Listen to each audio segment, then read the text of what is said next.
Welcome to Daily Wisdom, Walking the Path with the Buddha, a podcast shared by David Roylance. This podcast is dedicated to guiding you to completely eliminate the discontent mind and the suffering it causes by attaining enlightenment.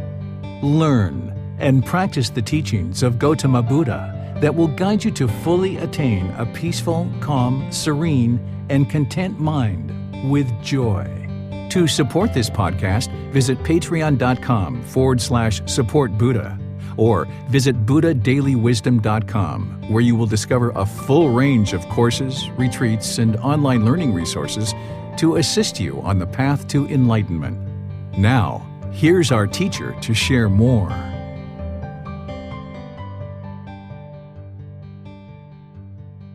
Sawadee Kap. Hello and welcome to Daily Wisdom, Walking the Path with the Buddha. Thank you for joining us today. This is our Pali Canon and English study group where we learn the words of the Buddha. In this book series, The Words of the Buddha, The Path to Enlightenment, Revealing the Hidden. We're starting volume 6 today, which is titled The Natural Law of Kamma. Here in volume 6, we're going to be discussing chapters 1 through 10. If you're joining us for the first time, no worries, because these books are available completely free of charge. You can actually download them from our website, buddhadailywisdom.com. From there, you'll see a button to download the books, and you'll be able to start reading the books as you progress in our program. And if you read them prior to class, you'll be able to ask questions on any questions you have as we go. But even if you haven't read these chapters, it's okay, because we're going to be displaying them on the screen today, and we're going to have students that are actually reading the chapters as we go in today's class. I will then be teaching information about the Buddha's teachings and helping you further glean and understand what the Buddha was explaining in his teachings. And then we'll open up for questions of each individual chapter as we progress through the 10 chapters. So welcome to all of you, whether this is your first time joining or you've been with us many times in the past.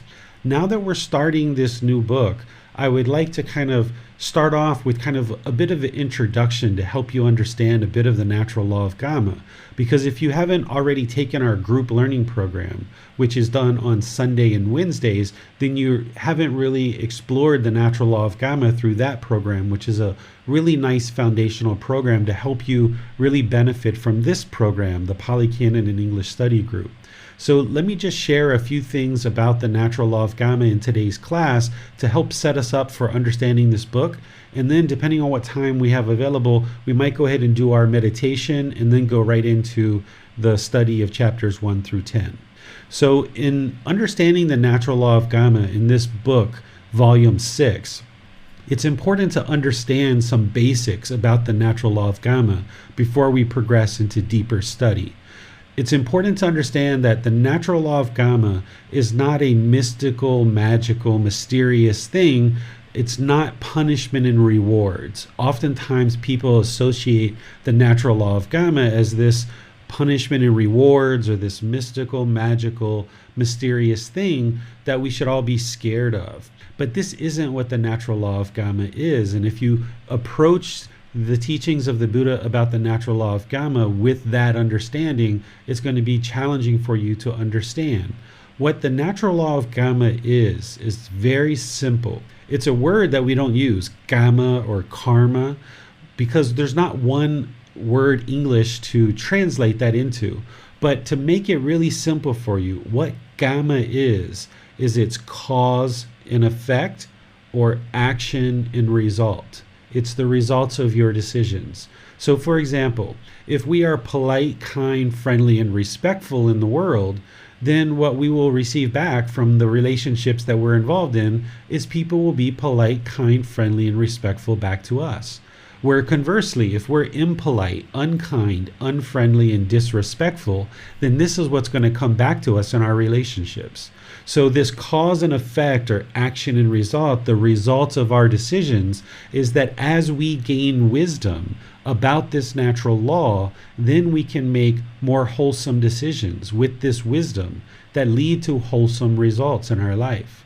So essentially what all the Buddha's teachings are doing on the path to enlightenment is he's pulling back the covers of this natural law of Kamma and helping you to see more and more clearly this wisdom of the natural law of Kamma and how it functions, so that now with that wisdom, you can make wiser choices about your day-to-day activities in your life.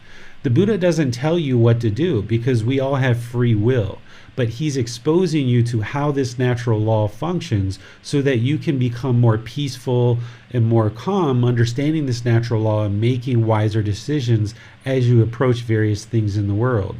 You've done this same exact thing in other parts of your life. It was a real struggle for you when you were young, when you were 2, 3, 6, 8 years old, and you were learning about this world. This natural law of gravity was really causing significant struggles and difficulties for you. This natural law of gravity was affecting you whether you knew about it or not, just like the natural law of Kamma.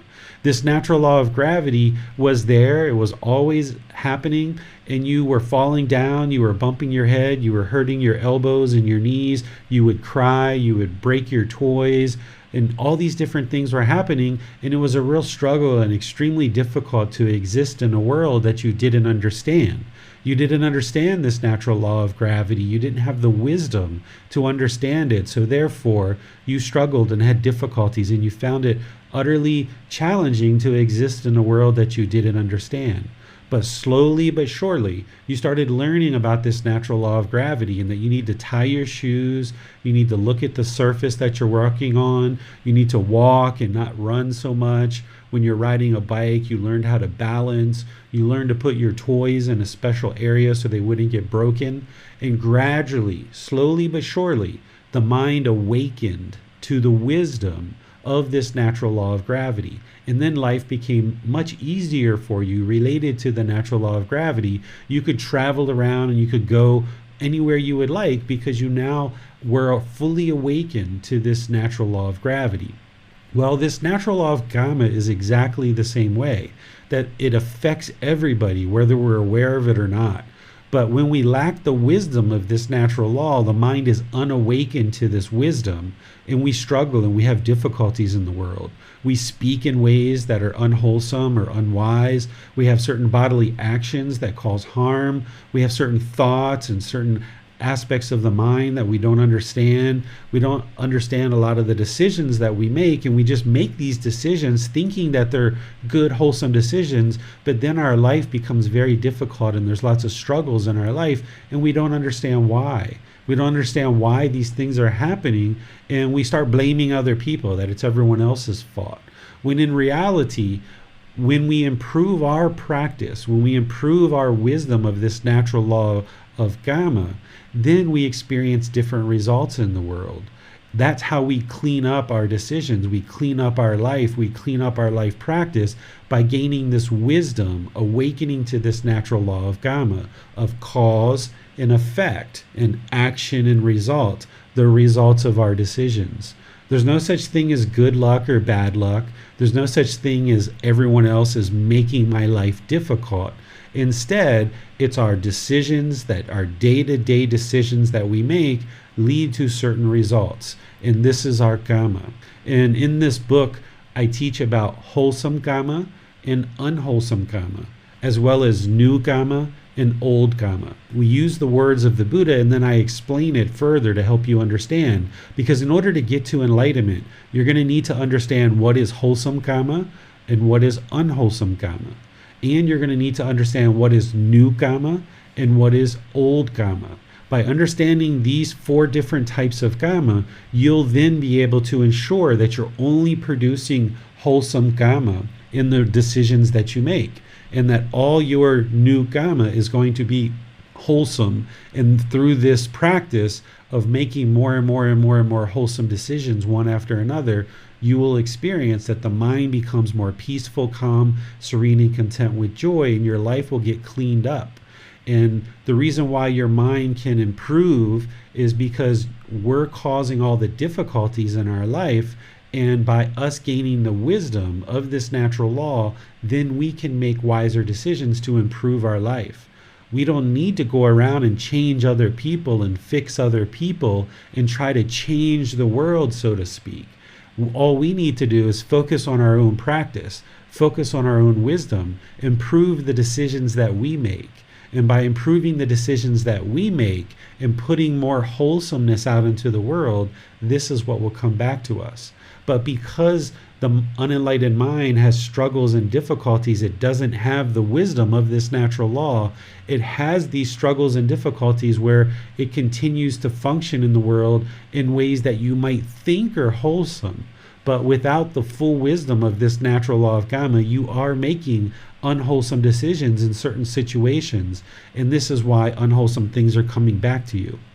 So by you gaining the wisdom of this natural law, you can now clean that up and start making wiser and wiser and wiser choices for yourself.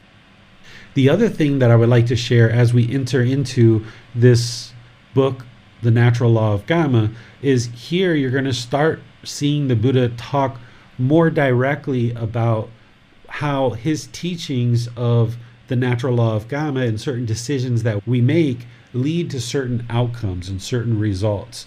Some of those outcomes and some of those results have to do with rebirth into a new existence. The goal of Gotama Buddha's teachings is to learn, reflect, and practice so that you can get to the point where the mind is enlightened, where it no longer experiences any discontentedness whatsoever.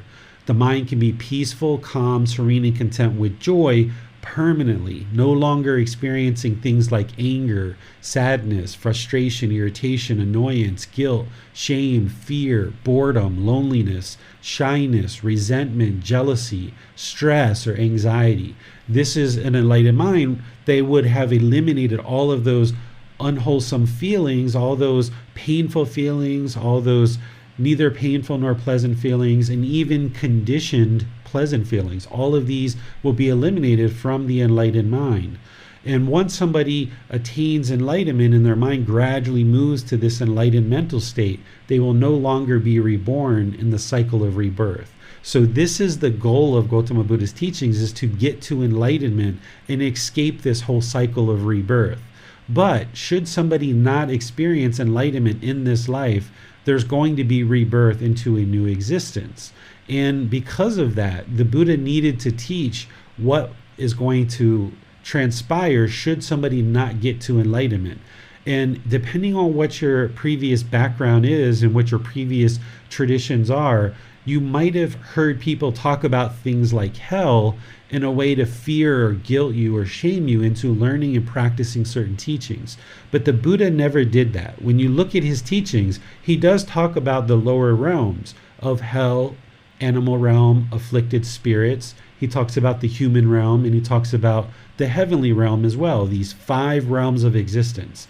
And of course, if we do unwholesome things, it's going to lead to rebirth into the lower realms of hell, animal realm, and afflicted spirits. And these realms are very undesirable, of course. But when he talks about this, he never talks about it in a way to guilt, shame, or fear people into practicing his teachings. Because remember, the goal of his teachings is to get to this peaceful, calm, serene, and content mind with joy, where the mind has eliminated something like guilt, shame, and fear. So he didn't use guilt, shame, and fear to pressure people into learning and practicing his teachings in order to eliminate guilt, shame, and fear. He didn't do that. He just spoke the truth and helped you to understand by doing things like killing living beings, this is going to lead to rebirth in the realm of hell. And he didn't do it as a way to guilt, shame, or fear people into stop killing living beings. He was just sharing the truth of the teachings, helping people understand what his teachings were and what leads to this enlightened mental state, and then helping you to understand that should you not experience enlightenment in this life, what is going to be experienced as a result of that. But all of his teachings are pointing to enlightenment. He's working towards helping students to eliminate discontentedness. That's the number one goal.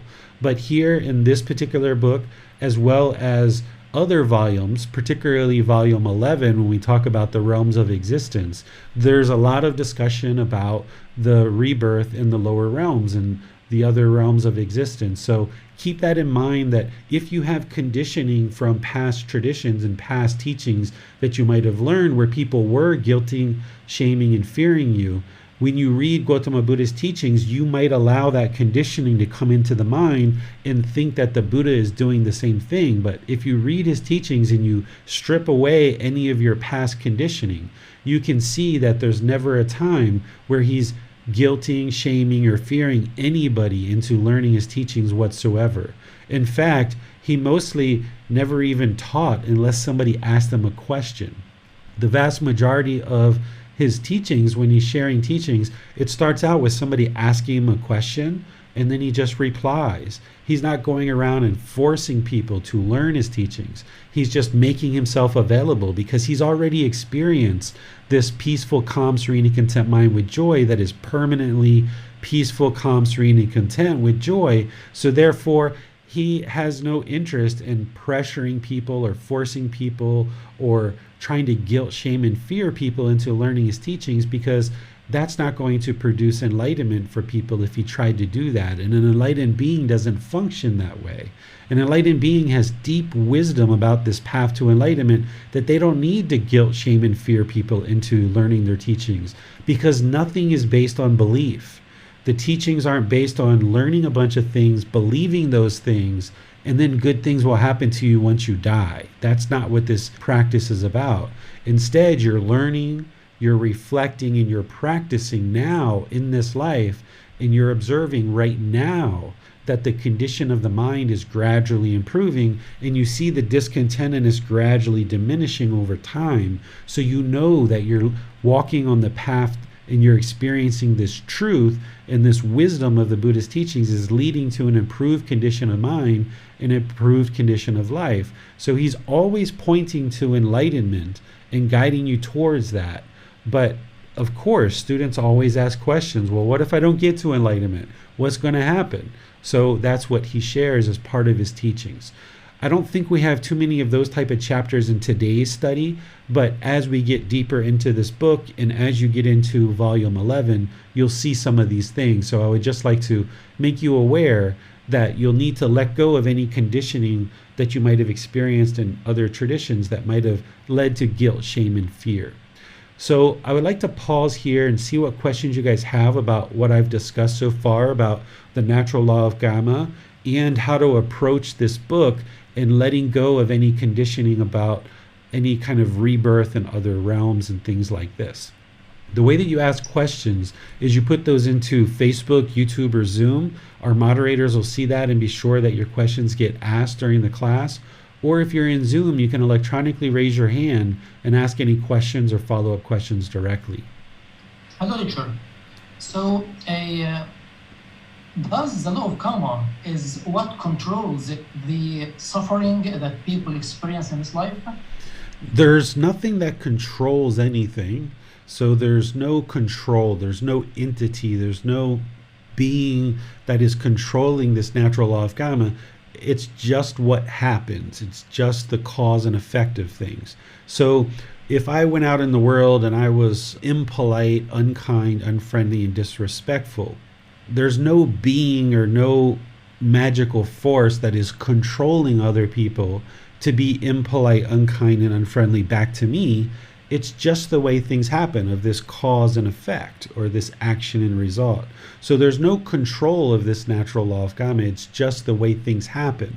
So part of this natural law of Kamma is that as we're functioning in the world and we're making certain unwholesome decisions, that oftentimes what comes back to us is our own mind can feel sad or angry or frustrated, or guilt or shame or fear or boredom or loneliness, because we're allowing certain conditions to exist in our mind. That is the cause, and then the effect is that our mind experiences discontentedness. So it's our choice and our decision to hold on to something like craving, desire, attachment. That choice of maintaining that in the mind leads to discontentedness. Our choice to have anger leads to hostility and aggression through our intention, speech, and actions. And when we put that out into the world, then that's what comes back to us. It's our choice to maintain ignorance or the unknowing of true reality. And by maintaining that ignorance, that unknowing of true reality, the confusion, the delusion, then we don't have the wisdom of how these natural laws function. So now we're causing all kind of difficulties in the world by putting out harmful intention, speech, actions, our livelihood, and other things like this. So rather than think about control, that this natural law of Kamma is doing any kind of control, think about it as just merely cause and effect, or action and result. For example, right now I've got this water in this cup, and it's almost empty. So the cause of the reason why this water is empty is because I've been drinking it throughout different classes. But I've also wisely made a decision to have a bottle of water here next to my computer that I can refill this water. So the cause here is that, hey, I've made a decision to have a bottle of water close to my desk, and the effect is that I get to be hydrated as a result, that as I'm teaching, I can now take a sip of water every once in a while and continue to be hydrated. So this is a wholesome decision, a wise decision that's leading to a wholesome result, or a wholesome outcome. So this is my Kamma. My Kamma, or the result of my decision, is that I don't get dehydrated while I'm teaching. So this is something very simple, to way to think about the natural law of Kamma, that it's not this mystical, magical thing. There's no being controlling us. It's just a result of our decisions. And when we make wise decisions, they lead to wholesome outcomes. And when we make unwise decisions, they lead to unwholesome outcomes. And the more that we learn about this natural law of Kamma, once you learn it and you see the truth for yourself, you can make more and more wise choices. Because once you understand this wisdom, why would you ever make any unwise choices, right? If once you learn that you need to tie your shoes every day before going out, or you're going to trip and fall, once you understood that deeply, you made sure every single day that you tied your shoes really, really well before going outside, because you weren't interested in tripping and falling anymore. You saw when you made the unwise decision to not tie your shoes, you fell down and hurt yourself. And when you saw that, over time, you eventually started practicing using wisdom, and you tied your shoes really well every day. And then when you went outside, you no longer tripped and fell. So it's accumulating this wisdom that allows us to make wise decisions. And once you have this wisdom, that you see the truth for yourself in the Buddha's teachings, that you don't believe them, but you see the truth, then you start making wiser decisions, because it would be unwise to keep falling down and tripping and hurting your knees and your elbows. So you start practicing this wisdom of making wise choices that lead to wholesome outcomes. Thanks, teacher. Let's go to Miranda. Yes, Teacher David, we have a couple of questions from Facebook. We have, Venerable Teacher, what is the relationship between the law of Kamma and volitional formations? Yeah, so this is where volitional formations and the law of Kamma are interlinked, that volitional formations are choices and decisions. That's what we are doing throughout our life, is we're making constant choices and decisions. Like even just coming to this class, or listening to the replay, listening to the podcast. This is a choice that you're making. And that choice leads to a certain result, the accumulation of wisdom. And by accumulating the wisdom of the Buddha's teachings, it leads to wholesome outcomes. So when we have ignorance or unknowing of true reality, we make choices and decisions that lead to unwholesome results. So volitional formations, or choices and decisions, that's the whole linchpin of the natural law of Kamma. That's what really sets all of this into motion, is that when we make a choice, there's going to be some result that comes back to us as part of that decision. And when we're aware of this natural law of Kamma, we can see our individual decisions as we make them and what's coming back to us. The natural law of Kamma is essentially like the most unbiased teacher that you will ever experience, because this natural law functions without any being controlling it. So therefore it functions perfectly. So if you understand this natural law of Kamma deeply, you can make decisions. And then when you put that decision out in the world and you see what comes back to you, you can be very clear about whether that was a wise decision or an unwise decision, because you can read what's coming back to you and you can see whether or not this is wholesome or this is unwholesome. So it's the Buddha's teachings that are going to give you all those wholesomeness and those unwholesome things to understand that something like killing a living being, for example, if you made a decision to do that, it's going to lead to unwholesome results.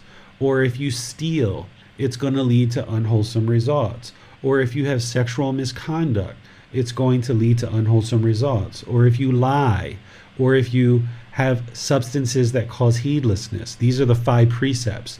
Those are unwholesome decisions that if we do those things, then it's going to lead to unwholesome results. So the wisdom in the teachings of the Buddha is that we shouldn't take the life of other beings, that we shouldn't take from people, we should await what is given, we shouldn't steal, that if we're going to have sex, that we should have it with just one partner at a time. This is what leads to wholesome results in terms of our sexual activity. Lying, that we should be trustworthy, we should be dependable, we should be a truth speaker, one to be relied on, not a deceiver of the world. This is ensuring that we're not lying, and that would be the wise way to conduct ourselves. And then eliminating all substances that cause heedlessness, because this path to enlightenment is all about purifying the mind. And if we make decisions such as polluting the mind with substances that cause heedlessness, we're not going to be able to experience enlightenment because we're polluting the mind with these substances. So that's kind of just a small example for you in the 5 precepts. And this is where you can understand that the Buddha's teachings are not rules to follow. He didn't give rules. What he gave is he gave guidance. He gave these guidance that if you understand this wisdom and you practice it in the way that he's sharing, then you will see the truth for yourself, that this leads to more wholesome results in our life.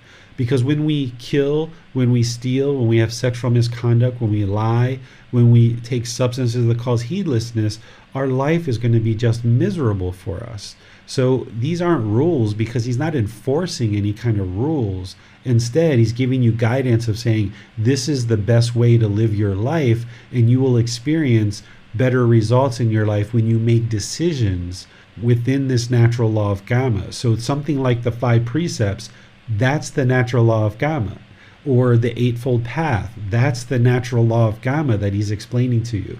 Even the Four Noble Truths, that's the natural law of Kamma. Every single aspect of his teachings, he's sharing the natural law of Kamma, and that with this wisdom, you can now make wiser decisions in the world about how you conduct yourself, and then you'll experience more wholesome results. Thank you, teacher. There's also a question about how karma gets carried to the next birth, and at the time of death, how these bad karma decides the next birth. Okay, so there's a part in our studies today that the Buddha is going to be talking about that Kamma is experienced in this life, the next life, or some subsequent occasion. That would be the best time to talk about that. And I think it's in chapter 1, actually, that he talks about this. So let's explore that once we study the words of the Buddha, and then I'll explain it to you how it actually happens. Well, since that there is no more question, teacher. All right. Looking at the time, let's just go right into studying rather than do our meditation like we normally do. We'll do meditation next week, but let's just go right into our study so that we have time to ensure that we cover all 10 chapters today in our class. So that was a nice little introduction just to kind of help you guys get acquainted with the natural law of Kamma and approaching this book with the right mindset of, yes, we're going to be talking about rebirth in different realms and things like this, but it's not as a way of guilt, shame, and fearing you, because the whole goal of this path is to eliminate guilt, shame, and fear, among other discontentedness. So the way that we do our class is the moderators have a list of people who are interested in reading, and a student will read the chapter, and then I will teach, and then after that, we'll open up to any questions on each individual chapter. 6 aspects of Kamma to be understood. Monks said, when it was said, Kamma should be understood. The creation of Kamma should be understood. The diversity of Kamma should be understood. The result of Kamma should be understood. The elimination of the creation of Kamma should be understood. The way leading to the elimination of unwholesome Kamma should be understood. For what reason was this said? 1. It is volition, choices, decisions, monks, that I call Kamma. For having willed, choices, decisions, one acts by body, speech, or mind. 2. And what is the creation of Kamma? Contacts is its creation. 3. And what is the diversity of Kamma? There is Kamma to be experienced in hell. There is Kamma to be experienced in the animal realm.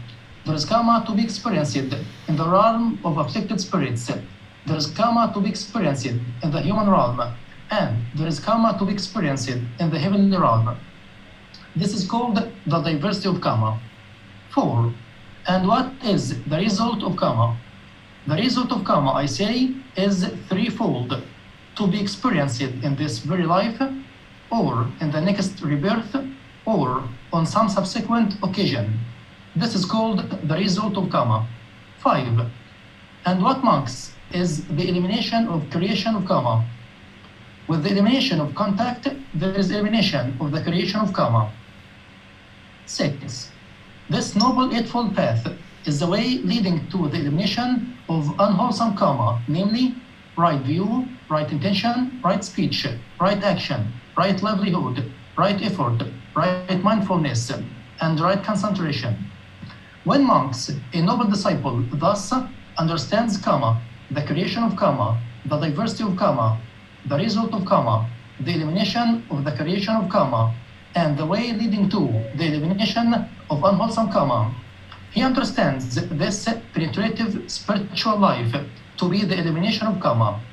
When it was said, Kamma should be understood, the creation of Kamma should be understood, the diversity of Kamma should be understood, the result of Kamma should be understood, the elimination of the creation of Kamma should be understood, the way leading to the elimination of unwholesome Kamma should be understood. It is because of this that this was said. All right, thank you, Basam. So here we have 6 aspects of Kamma to be understood, and the question that was asked will come up as part of this. So if I don't cover that, be sure we get to that. This first one, the Buddha is saying, okay, it's our choices and decisions that is kind of what brings this Kamma to be, right? It is volition, monks, this choices and decisions that I call Kamma. So it's our choices and decisions. It's the results of our decisions. That is the Kamma. But also notice that he talks about having willed. So for example, we were just talking about the first precept of not killing. If I go outside and I see animals running about and I have this intention or this will to go around and kill these animals, then this is producing unwholesome Kamma for me, because I have the will, I have the intention to kill these animals, and there's a certain amount of anger, hatred, and ill will to be able to walk around and deliberately kill animals. And this is through actions of body, speech, and mind, that having this will or having this intention, then when one acts with that intention through body, speech, and mind, now we're creating this Kamma, and there's going to be results of our decisions. Conversely, if I walk outside and I'm just walking down the street and there happens to be an ant that's under my shoe and it ends up dying as I'm walking down the street, I haven't willed this to happen. That wasn't my intention. That wasn't what I was trying to have happen. There's no anger, hatred, or ill will that's coming into the mind, and then I'm acting on that through body, speech, and mind. So there's no Kamma that is created when I'm just walking down the street and an ant happens to die under my foot, versus me going outside and deliberately attempting to kill other animals. So this is really important that you understand this uniqueness about what the Buddha is teaching, because oftentimes people think that when you see that first precept about killing, that means preserve all life at all costs. But that's not what the Buddha taught.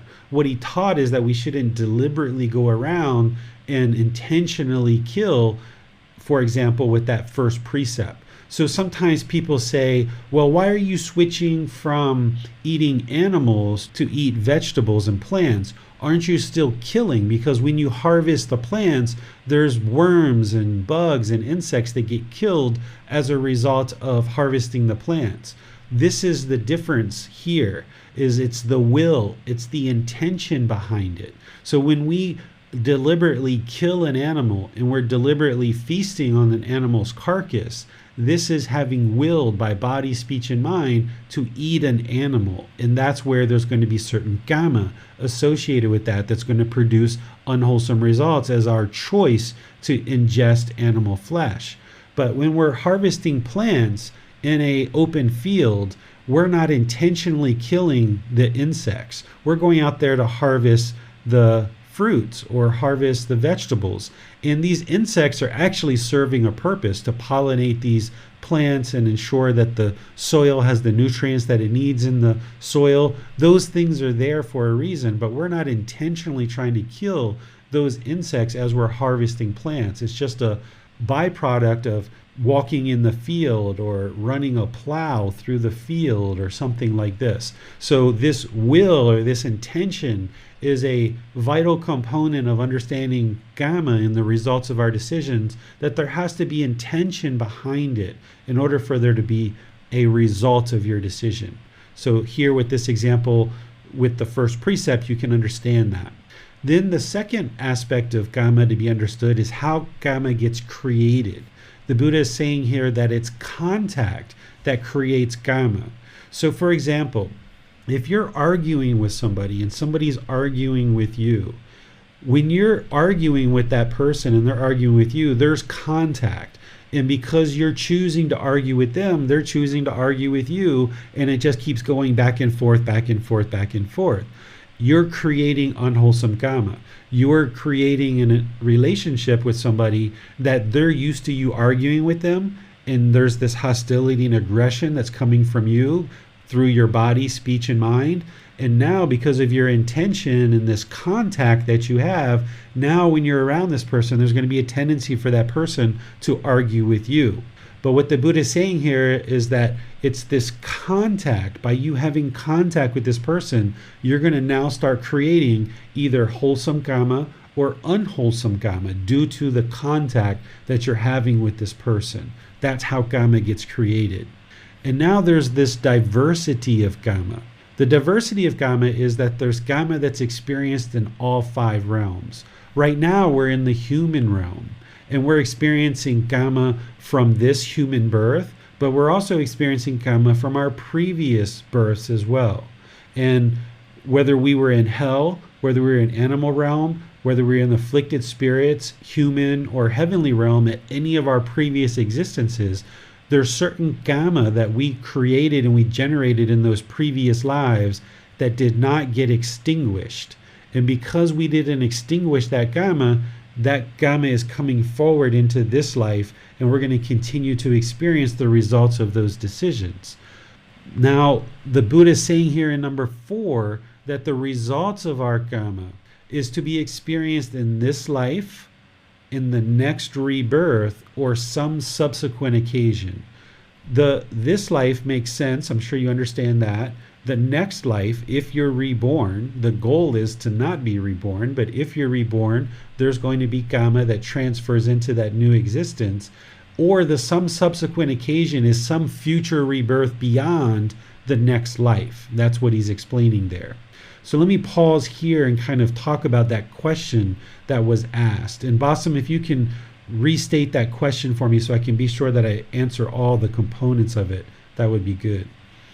Yes, teacher. The first part of the question says, how kamma gets carried to next rebirth? Okay, so there is no black cloud, there is no mystical, magical thing that's carrying the kamma from one birth to the next.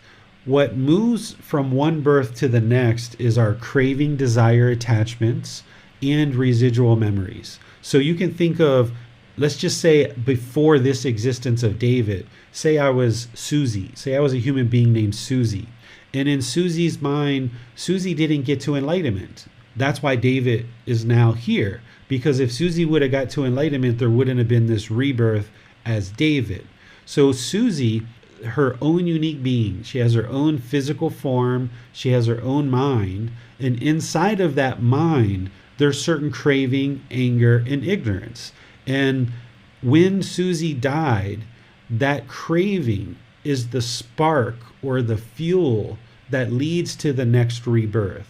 If there's craving in the mind at the time of death, there's going to be another existence. There's going to be another birth. And then when there is a new birth, that craving, any kind of cravings that existed in Susie's mind, is going to move forward into David's mind.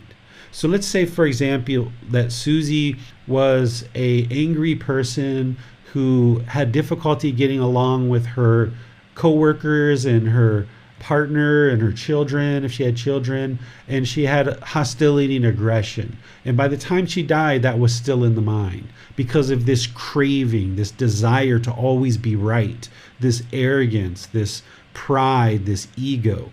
Well, when Susie died, those cravings came into David's mind. And now David is going to create decisions. They're going to be choices and decisions that David makes based off of this craving, desire, attachment that has come forward from Susie. And now David is creating this new Kamma in this life based on David's craving, anger, and ignorance. So it's not that Susie killed somebody in a previous life. David didn't kill anybody. Therefore, David's going to get the results of having killed somebody when he was Susie. Instead, what it is it's this craving, desire, attachment of being angry and hostile and aggressive to people. And maybe Susie killed somebody in that life. And now that craving comes forward into David's mind. And now David starts functioning in the same way, producing all this new results. Now this new Kamma of interacting with different beings in this life, David does that in hostile ways and unskillful ways. And now David's creating all this new Kamma based on this craving from previous life. So that's how Kamma goes forward into a future life, is that it's our craving that comes forward, and our craving is what's creating the new Kamma in this life. We talk about it as if it's based on the previous life. But what you're going to see in today's class is that it's craving, anger, and ignorance that produces all unwholesome Kamma. And all that unwholesome Kamma is being produced by one's own mind having craving, anger, and ignorance. So any of craving that gets moved forward from Susie to David is now going to be producing all this new Kamma in this new life that is now producing new results. And that's how we experience the results of our previous lives. But additionally, we also experience wholesome results as well. So let's just say in a different situation, Susie wasn't angry, she wasn't hostile. Maybe she was even learning a little bit of the Buddha's teachings during her lifetime, and she did a little bit of meditation, and she was gaining a bit of wisdom. Well, that is also going to move forward into David's mind too, that craving, anger, and ignorance is going to be diminished.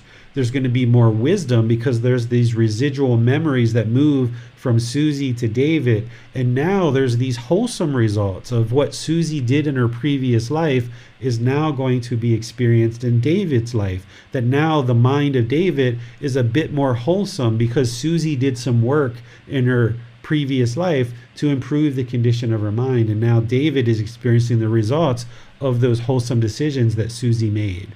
So that's how this moves forward, is that there's no black cloud, there's no being, nothing like that. There's nothing mystical or magical. It's just this craving and these residual memories that move forward. And now this new being of David is starting to create new Kamma based on what's in David's mind.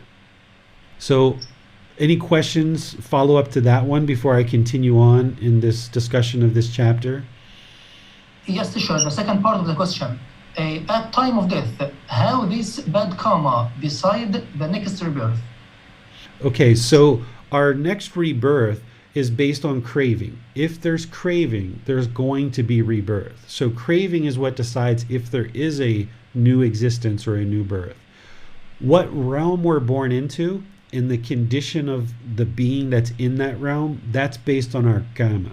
That's what decides what realm we're in and the condition of that being. That's our Kamma. That's the results of our decisions. Thanks, teacher. No more questions. Okay. So now number 5 is part of this same chapter 1. And what, monks, is the elimination of the creation of Kamma? With the elimination of contact, there is elimination of creation of Kamma. Because remember, up here in number 2, the Buddha says the creation of Kamma is because of contact. When we come in contact with somebody else, we're starting to create Kamma. And he says to eliminate that Kamma, then we eliminate contact. And we're no longer going to create Kamma with that person.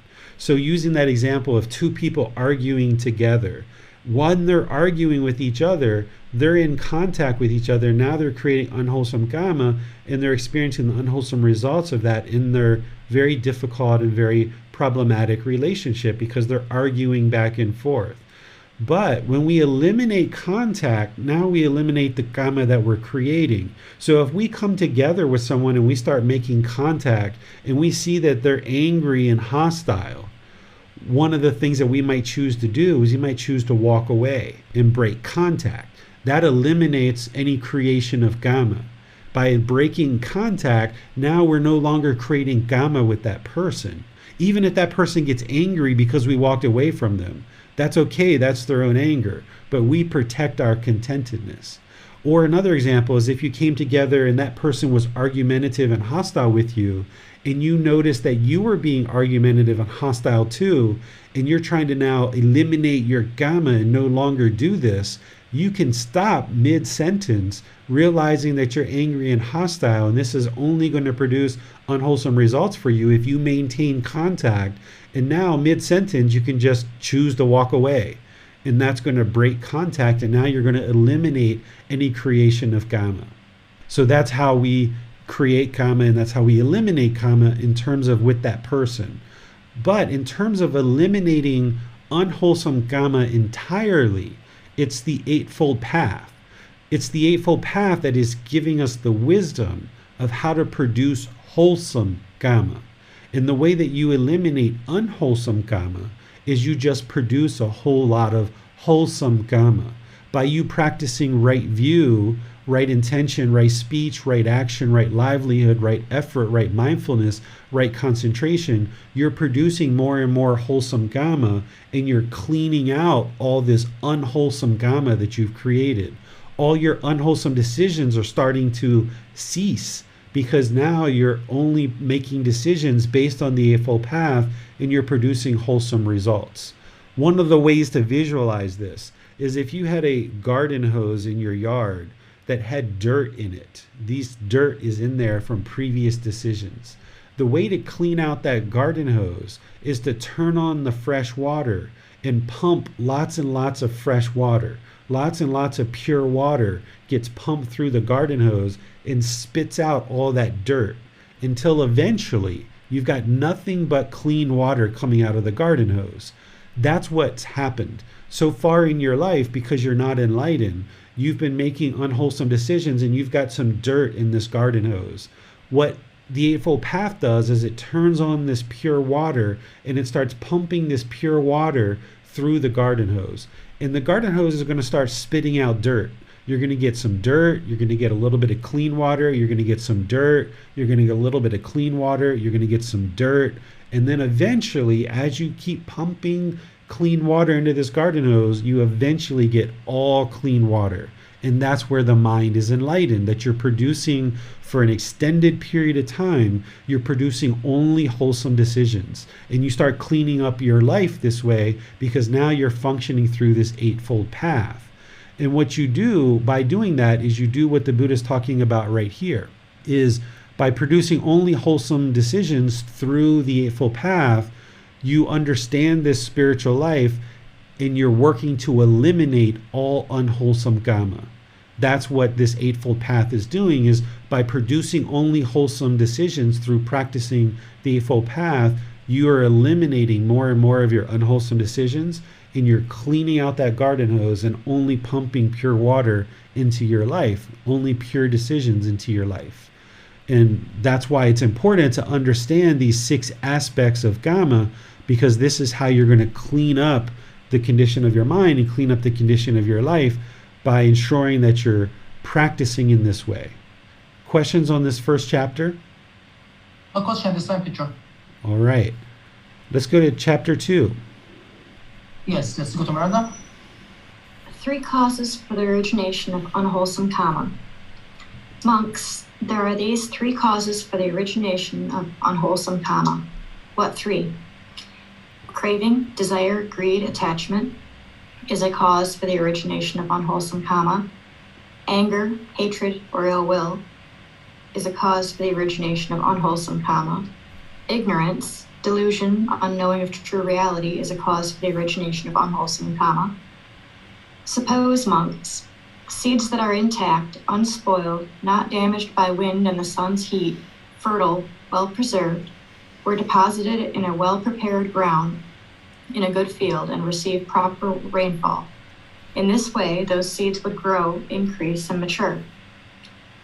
So too, any unwholesome Kamma, monks, created through craving, born of craving, caused by craving, originated by craving, ripens wherever the individual is reborn. Wherever that unwholesome Kamma ripens, it is there that one experiences its result, either in this very life or in the next rebirth, or on some subsequent occasion. So too, any unwholesome Kamma created through anger, born of anger, caused by anger, originated by anger, ripens wherever the individual is reborn. Wherever that unwholesome Kamma ripens, it is there that one experiences its result, either in this very life or in the next rebirth, or on some subsequent occasion.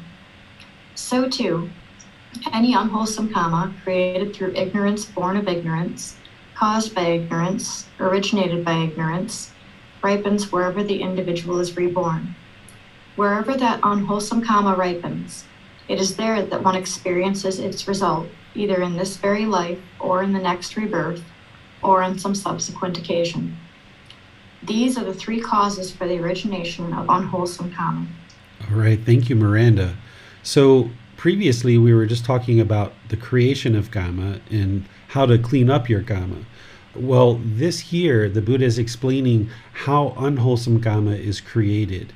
What is the origination or the cause of unwholesome Kamma? The creation we got in the previous chapter, but here we're talking about the cause or the origination, and it's craving, anger, and ignorance that causes all unwholesome Kamma. If you understand craving, anger, and ignorance from the group learning program in volume 1 of this book series, you can learn in chapter 8 what craving, anger, and ignorance is, because you need to specifically know what these are so that then you can antidote these and you can fix these. That's why we spend time in antidoting these and fixing these, because this is where all unwholesome decisions originate from. When we have craving, this mental longing and strong eagerness, we make certain decisions that are unwholesome. When we have anger or this hostility, this aggression, we make certain unwholesome decisions based on that anger.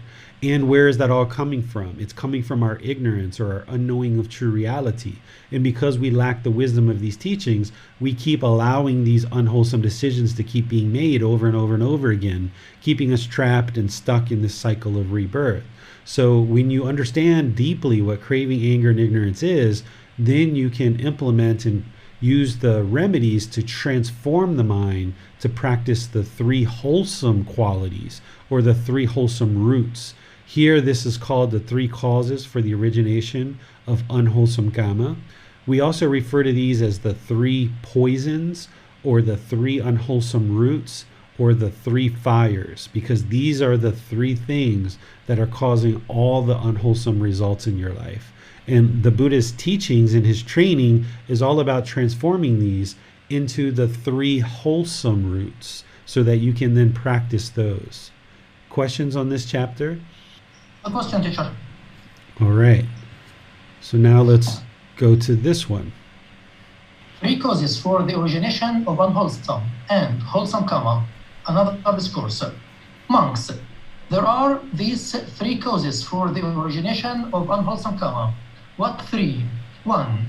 Craving, desire, greed, attachment arises with reference to things in the past that are the basis for craving and desire. 2. Craving, desire, greed, attachment arises with reference to things in the future that are the basis for craving and desire. 3. Craving, desire, greed, attachment arises with reference to things presently existing that are the basis for craving and desire. And how, monks, does craving arise with reference to things in the past that are the basis for craving and desire? One thinks about and mentally examines things in the past that are the basis for craving and desire. As one does so, craving arises. When craving springs up, one is fettered by those things. The mental obsession is what I call the fetter. It is in this way that craving arises with reference to things in the past that are the basis for craving and desire.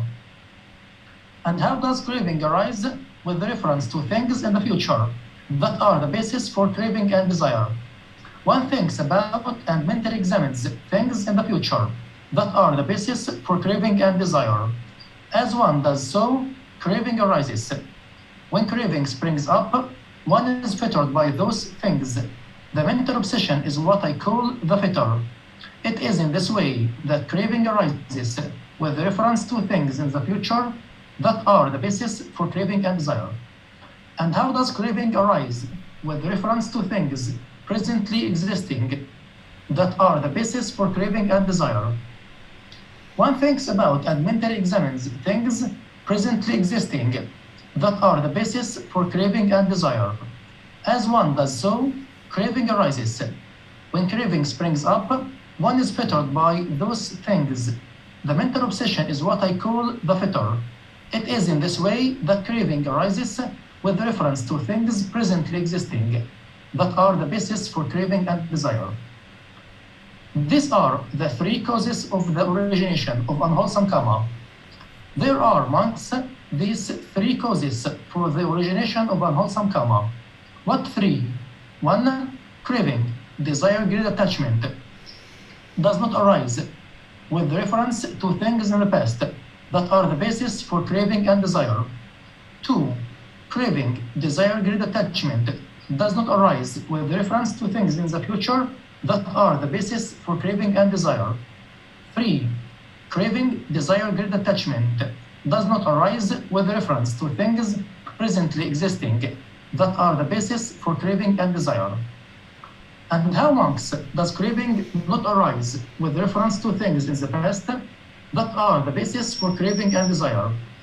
One understands the future result of things in the past that are the basis for craving and desire. Having understood the future result, one avoids it. Having avoided it, one becomes free from strong feelings in the mind. And having pierced through with wisdom, one sees. It is in this way that craving does not arise with reference to things in the past that are the basis for craving and desire. Blossom, I'm going to pause you right there just so that you don't have to read all the way through all of this, because it's the same thing being repeated just for the past, the future, and presently. So here, this is the last line. Yes, these are the three causes for the origination of unwholesome karma. Okay, there we go. Good. All right. So here the Buddha is essentially showing how craving based on things in the past, craving based on things in the future, craving based on things presently, this is all leading to unwholesome results, right? This is what he's getting the point throughout all of his teachings, is how this craving, desire, attachment is going to lead to unwholesome results. And how do we transform that? Well, we transform that with breathing mindfulness meditation, with practicing generosity, and with observing our cravings and cutting that off and letting it go. When we observe that craving is coming into the mind, obsessing the mind about things in the past, things in the future, things presently, because if we allow craving to be the basis of our decisions, then it's only going to produce unwholesome results.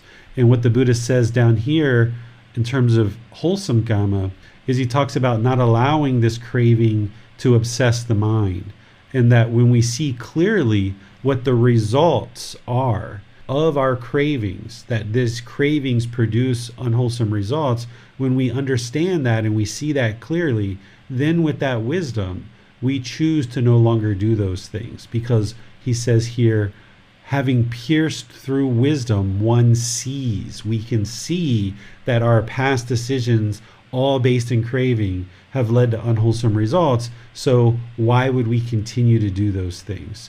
So residing in the present moment and not allowing the mind to have craving is what he's getting to in this particular chapter. Questions on this chapter? No questions, time, teacher. All right, so we'll go to chapter 4. Yes, let's go to Miranda. Yes, sir. How can a practitioner tell the difference between reflecting on something that occurred in the past in order to gain wisdom versus craving arising in the mind regarding something that occurred in the past? For example, this being often reflects on past conversations as part of working on right speech.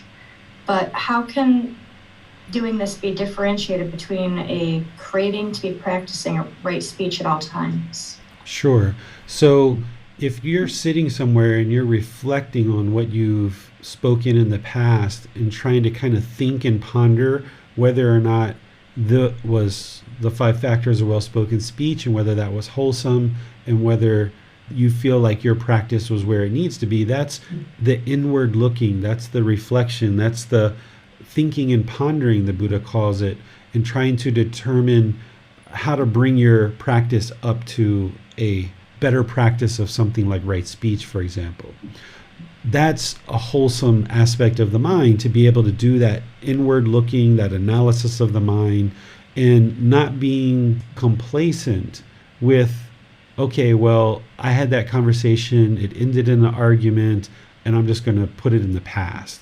Rather than doing that, you kind of think and you ponder and you reflect, what could I have done better in that situation that ended in an argument, and how can I improve my practice so that doesn't happen again, right? So that's a really wholesome quality. But if you're then thinking backwards to that situation and you're just beating yourself up like, oh my goodness, I was so horrible, why did I do that? I'm such a bad person, I shouldn't have done that. And you're like beating yourself up because of this craving. The mind becomes discontent because you lacked right speech. If you get to that point, that's where you know there's a craving to have right speech, because now the mind is becoming discontent because you didn't have right speech, versus just sitting there and reflecting on what you did in the past with your speech and deciding whether or not you need to make improvements or not, with a calm mind. So whenever there's discontentedness, there's craving, desire, attachment. So we can look back and we can reflect on things that we've done in the past and then make decisions to improve that conduct. That would be wholesome. But if we look back to the past and we beat ourselves up and we have this yearning, this longing, this craving to improve, and now the mind becomes so discontent because we're not far enough on this path as we want to be, that's where the craving is. Okay, thank you for clarifying, sir. You're welcome. Well, Miranda is the next volunteer. Let's go to her. 3 causes for the origination of wholesome Kamma. Monks, there are these 3 causes for the origination of wholesome Kamma. What 3? 1. Non-craving, generosity, is a cause for the origination of wholesome Kamma. 2. Non-anger, loving kindness, is a cause for the origination of wholesome Kamma. 3. Non-ignorance, wisdom, is a cause for the origination of wholesome Kamma.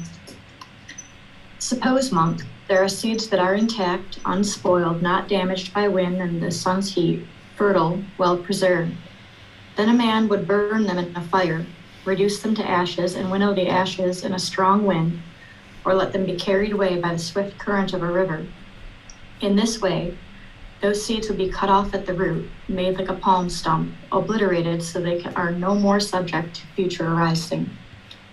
So too, any Kamma that is created through non-craving, generosity, born of non-craving, caused by non-craving, originated by non-craving, is abandoned when craving is vanished.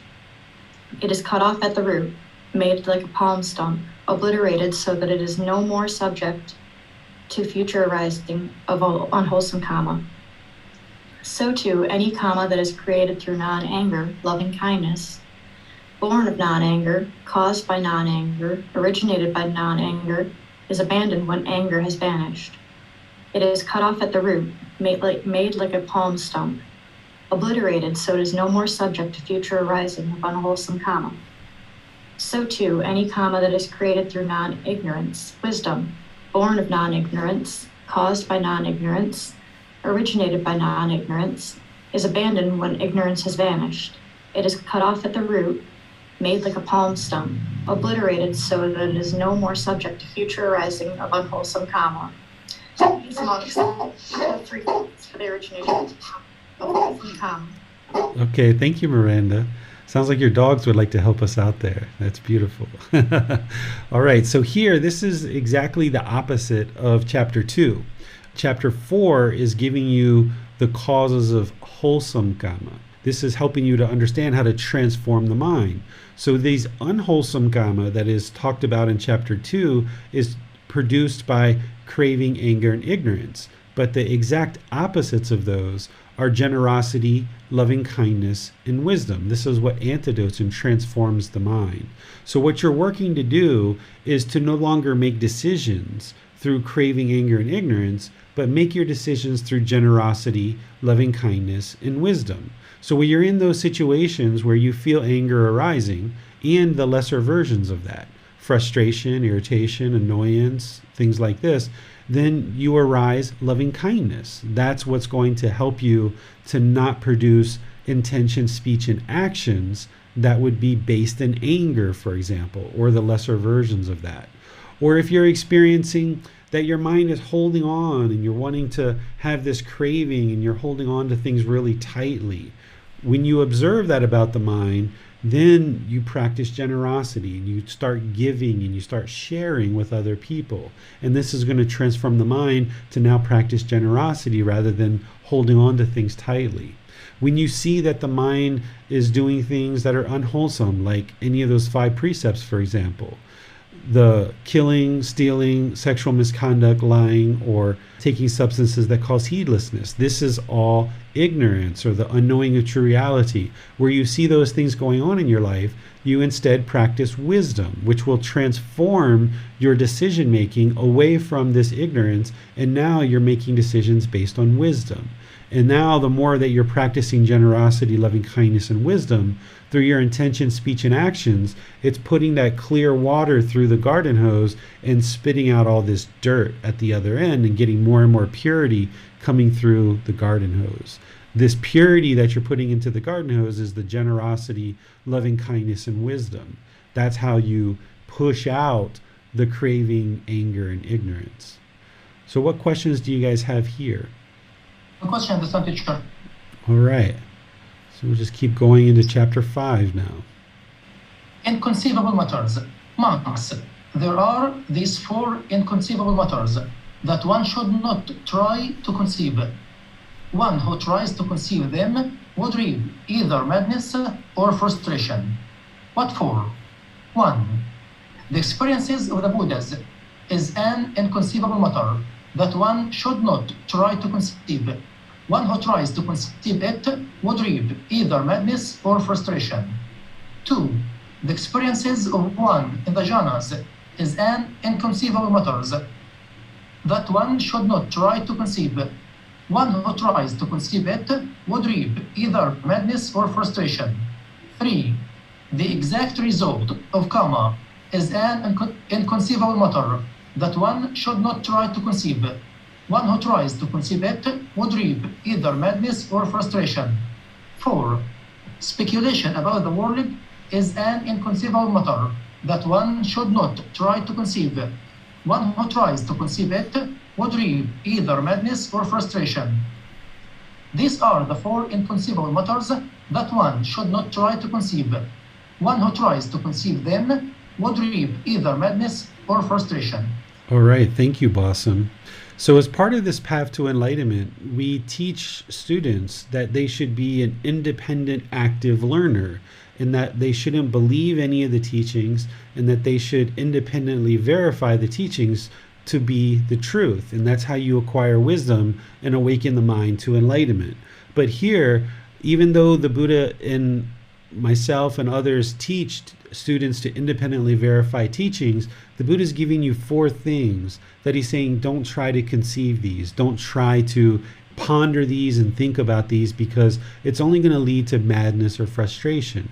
The first one he's saying is understanding the experiences of a Buddha. For an average person to understand the experience that a Buddha encounters as part of their awakening and part of their life, it's very challenging to understand and try to conceive or visualize or understand what a Buddha actually goes through. Of course, a Buddha is going to teach in their teachings how to awaken the mind, but the process of what they do in order to do that, while a Buddha can explain it, it's oftentimes quite difficult for an average human being to understand what a Buddha experiences as part of their life. So the Buddha is suggesting and guiding his students to not try to conceive this, because it would just lead to madness or frustration. And likewise, he talks about the jhanas, that if you're not yet in the jhanas, he's saying don't try to figure out what these experience of being in the jhanas is like, because it's only going to produce madness or frustration. What I would add to that is, instead of trying to conceive or figure out what it's like, just go ahead and do the work so that you can experience the jhanas, and then you'll know for yourself what they are and what the experience is like to have the mind in the jhanas. So rather than trying to think about all these different aspects of the jhanas and conceive what that would be like, just do the work to actually experience them, and then you won't have to have this madness or frustration of trying to figure out what they're like without actually experiencing them. And then as it relates to the natural law of Kamma, he's saying we shouldn't try to figure out the exact result of Kamma. So for example, a common question that I get is people will oftentimes ask me about children when they're born with birth defects, or if we have children that have experienced sexual abuse in their early life, what did this child do to be able to experience this Kamma of having birth defects or having sexual abuse or physical abuse or something like this as part of their young life of only being so young. Well, the Buddha is saying, the exact result of Kamma, trying to figure out exactly what occurred, would only lead to madness and frustration, that it doesn't make sense to try to figure that out exactly. And then likewise, if there's certain things that you're doing in your life where you have maybe had wrong speech recently in the past, and if your mind is obsessing over what's going to be the result of this, now that I had this wrong speech with my husband or my wife or my children, what's the exact result of this? The person just going to get fearful. They're going to have this madness or frustration. So the Buddha is saying, don't try to figure out the exact result of Kamma, because this is an inconceivable matter. This isn't something that you can say, okay, because I made this decision 2 years ago, I'm now going to experience this 5 years from now.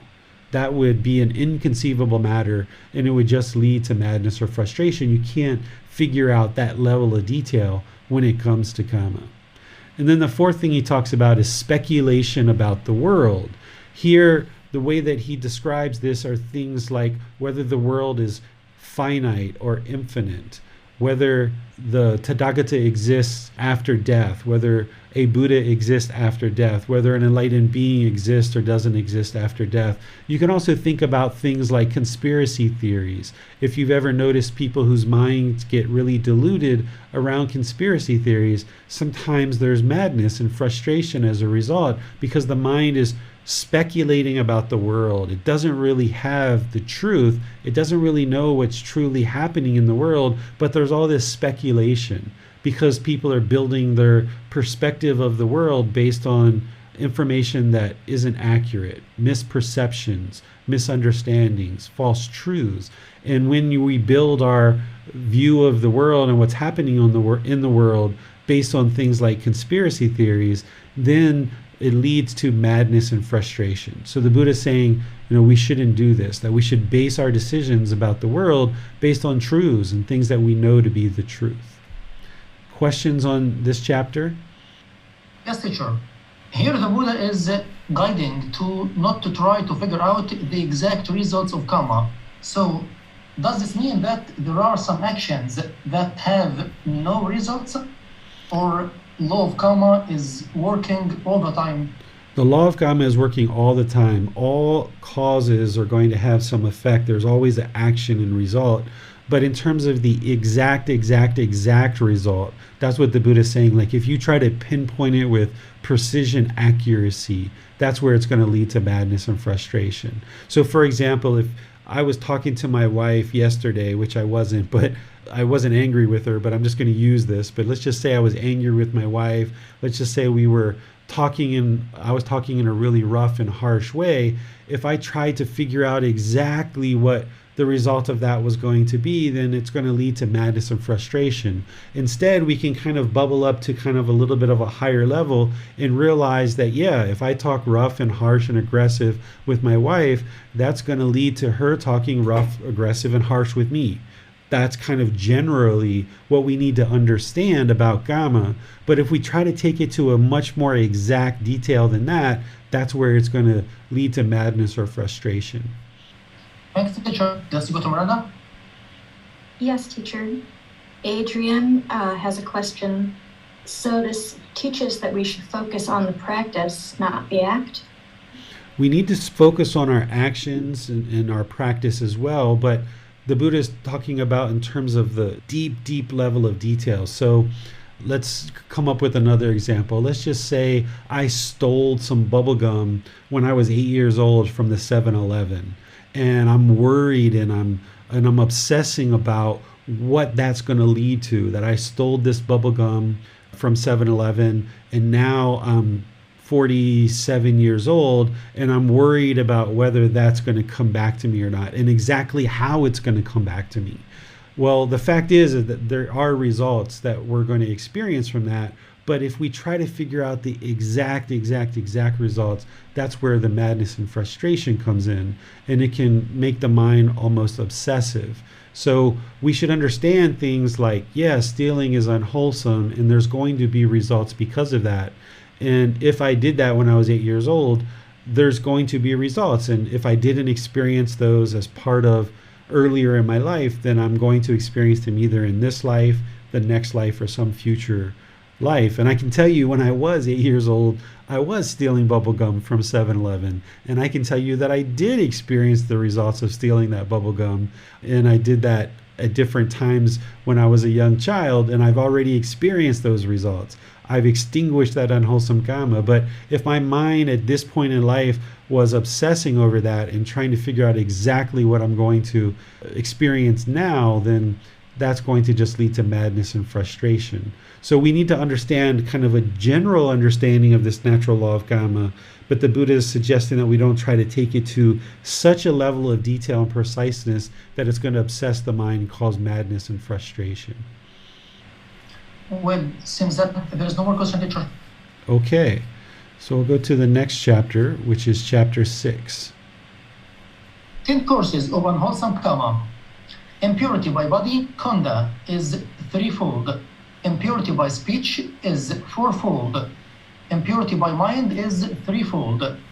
And how khandha is impurity by mind threefold? 1. Here someone destroys life. He is murderous, bloody-handed, given to blows and violence, merciless to living beings. 2. He takes what is not given. He steals the wealth and property of others in the village or forest. 3. He engages in sexual misconduct. He has sexual relations with women who are protected by their mother, father, mother and father, brother, sister, or relatives, who are protected by their teachings, who have a husband whose violation entails a penalty, or even with one already engaged. It is in this way that impurity by body is threefold. And how khandha is impurity by speech fourfold. 1. Here someone speaks falsehood. If he is summoned to a council, to an assembly, to his relatives' presence, to his club, or to the court, and questioned as a witness thus: "So, good man, tell what you know." Then, not knowing, he says, "I know." Or knowing, he says, I do not know. Not seeing, he says, I see. Or seeing, he says, I do not see. Thus, he knowingly speaks falsehood for his own benefit, or for another's benefit, or for some insignificant worldly benefit. 2. He speaks argumentatively. Having heard something here, he repeats it elsewhere in order to divide those people from these. Or having heard something elsewhere, he repeats it to these people in order to divide them from those. Thus, he is one who divides those who are united, a creator of divisions, one who enjoys separation, rejoices in separation, finds pleasure in separation, a speaker of words that create separation. 3. He speaks harshly. He speaks such words as are rough, hard, hurtful to others, offensive to others, bordering on anger, unconducive to concentration. 4. He indulges in idle chatter. He speaks at an improper time, speaks falsely, speaks what is unbeneficial, speaks opposite to the teachings and the discipline. At an improper time, he speaks such words as are unwise, unreasonable, rambling, and unbeneficial. It is in this way that impurity by speech is fourfold. And how Konda is impurity by mind? Threefold. 1. Here someone is full of longing, craving. He longs, craves for the wealth and property of others. Thus, oh, may what belongs to another be mine. 2. He has a mind of ill will and intentions of hate. Thus, may these beings be slain, slaughtered, cut off, destroyed, or obliterated. 3. He holds wrong view, ignorance, and knowing of true reality, and has incorrect perspective. Thus, there is nothing given, nothing sacrificed, nothing offered. There is no fruit or result of wholesome and unwholesome actions. There is no this world, no other world. There is no mother, no father. There are no beings spontaneously reborn. There are in the world no ascetics or Brahmins of right conduct and right practice who, having realized this world and the other world for themselves by direct knowledge experience, make them known to others. It is in this way that impurity by mind is threefold. These Konda are the 10 courses of unwholesome Kamma. It is because these people engage in these 10 courses of unwholesome Kamma that hell, the animal realm, the realm of afflicted spirits, and other bad destinations are seen. All right, thank you, Basam. So here the Buddha is giving us guidance on 10 courses of unwholesome Kamma, breaking that into body, speech, and mind to help you be able to see it more clearly. Because when we cause harm through our bodily actions, it's going to produce unwholesome Kamma. Or when we produce harm through our speech, it's going to produce unwholesome Kamma. Or when we produce harm through the mind or our intentions, it's going to produce unwholesome Kamma. So this is essentially right action, right speech, and right intention of what he's talking about here.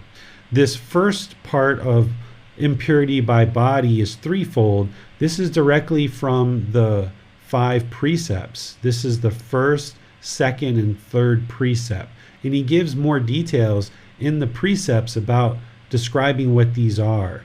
And it's also directly from the Eightfold Path, because the Eightfold Path is that central teaching that everything plugs into. So in the Eightfold Path, he talks about right action and not causing harm through bodily actions, and he gives these 3 things, and then the 5 precepts further explain it and plug into the Eightfold Path. And here he's once again pointing to those same things in terms of killing, stealing, and sexual misconduct, but he gives more details in the Eightfold Path and the 5 precepts around these things. So here he's giving some details, but in the others he also gives some details that is important to explore. Then in terms of speech, this is also from the Eightfold Path, because in the Eightfold Path he talks about right speech, and he gives some guidance there about what right speech is. But then he also talks in other parts of his teachings about things like the 5 factors of well-spoken speech. And in the 5 factors of well-spoken speech, he explains certain aspects of our speech to be able to purify our speech. But here he talks about falsehoods, he talks about speaking argumentatively, he talks about speaking harshly and having idle chatter. These are all things that are part of the Eightfold Path. And then he even starts talking a little bit here about things that you see as part of the 5 factors of well-spoken speech. So here, this is kind of like one level of detail. This isn't all of right speech, but this is one level of detail that needs to be cleaned up and purified in order to move you closer and closer to the ideal, which would be practicing the 5 factors of well-spoken speech. And then the impurity by mind, here he's talking again about craving, anger, and ignorance. Those same things that he was talking about in a previous chapter. This first one here, when he talks about full of longing, this is craving. And then when he talks about ill will, this is anger, hatred, ill will. And then when he talks about wrong view, this is ignorance, or the unknowing of true reality. And that if someone doesn't understand these 3 poisons, or these 3 unwholesome roots, or these 3 fires, then they're going to be producing all kinds of unwholesome decisions in the mind that is going to then produce speech and bodily actions that is going to be harmful. And he explains how this is then going to produce rebirth into the lower realms of hell, animal realm, and afflicted spirits.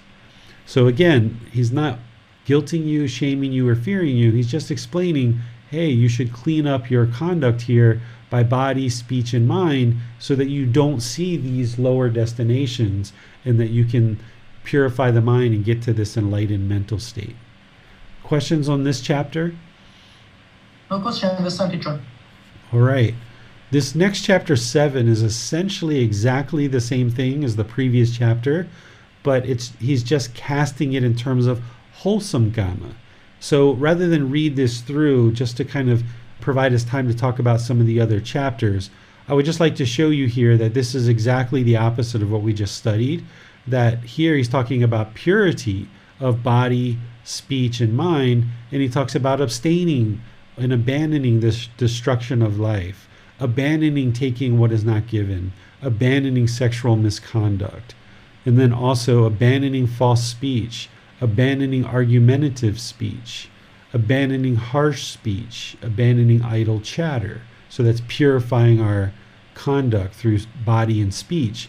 And then someone without craving, somebody who's without ill will or practicing goodwill or loving kindness, someone who's free from hatred, who's interested in living peacefully, free from hostility, harm, and anxiety, someone who has right view or wisdom and looks at things with the perspective of the wisdom of these teachings. The Buddha is saying, okay, this is someone who's purifying their mind. And all of this, he's saying, leads to wholesome Kamma. And if there's rebirth in the heavenly realm as well as in the human realm. These are the good destinations that are seen by practicing this conduct that he's describing here to produce wholesome Kamma. But the ideal would be, of course, to attain enlightenment so there isn't rebirth at all in the heavenly realm or the human realm in a future birth, that there is no future birth in the cycle of rebirth. So in order to do that, you would need to purify your bodily, your speech, and your mental conduct in line with this and all the other teachings that the Buddha shares. So what questions do you guys have on this chapter? Let's go to Miranda. Yes, sir. From Facebook, Adrian would like to know, is this moral discipline? I'm sorry, can you say again? Is this moral discipline, sir? There's, in the Eightfold Path, it's separated in 3 sections: wisdom, moral conduct, and mental discipline. So here, what the Buddha is talking about with body and speech, This is the moral conduct. This is part of that moral conduct that kind of further explains the Eightfold Path, because the Eightfold Path has a certain level of detail. And then as you start pulling back the covers more on the Buddha's teachings, you start seeing more and more detail about things like moral conduct. And then the aspect here of purity of mind, this is part of right intention. When you look at right intention of the Buddhist Eightfold Path, he talks about the intention of renunciation, he talks about the intention of non-ill will, and he talks about the intention of harmlessness. And then there's also right view that is part of that wisdom of the Eightfold Path. So here, this part of purity by mind is threefold. That's right view and right intention.